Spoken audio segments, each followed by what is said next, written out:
നമുക്ക് പറയേണ്ട കാര്യങ്ങൾ നമുക്ക് പറയാം. ഞാൻ പുറത്തുനിന്നുള്ളൊരു കാര്യം വന്നിട്ടില്ല. ലിമിറ്റ് എന്താണെന്ന് എനിക്കറിയാം. ഞാൻ പറഞ്ഞ കാര്യങ്ങൾ അതിരിട്ട കാര്യങ്ങളാണ്. ഗൈസ്, നിങ്ങൾ ആ വീഡിയോ ക്ലിപ്പ് കണ്ടല്ലോ, അതിനകത്ത് സായി പറഞ്ഞിരിക്കുന്നത് ബിഗ് ബോസ് ഒരു വാർണിംഗ് തരുമല്ലോ, അത് എനിക്കറിയാവുന്ന കൊണ്ടാണ് ഞാൻ അങ്ങനെ പറഞ്ഞത്. അപ്പൊ അത് ഫസ്റ്റ് ദിവസം തന്നെ സായിക്ക് ഒരു വാർണിംഗ് കൊടുത്തായിരുന്നു. സെക്കൻഡ് ഡേയിലെ വീഡിയോ ക്ലിപ്പാണ് നിങ്ങളിപ്പോൾ കണ്ടത്.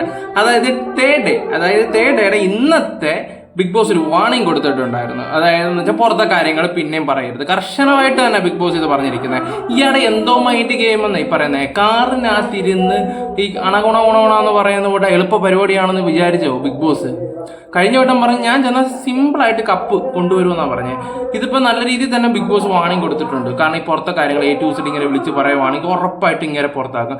ഈ ഒരു ഷോയിൽ നിന്ന് ഏറ്റവും കൂടുതൽ വൈൽഡ് കാർഡായിട്ട് വന്ന് നെഗറ്റീവ് ആവുന്ന ഒരു വ്യക്തി സായി തന്നെ ആയിരിക്കും, ആയിക്കൊണ്ടിരിക്കുകയാണ്. കാരണം എല്ലാവർക്കും പ്രതീക്ഷ അയാളെയായിരുന്നു. ഇപ്പം എല്ലാവർക്കും വെറുത്തും തുടങ്ങിയിട്ടുണ്ട്.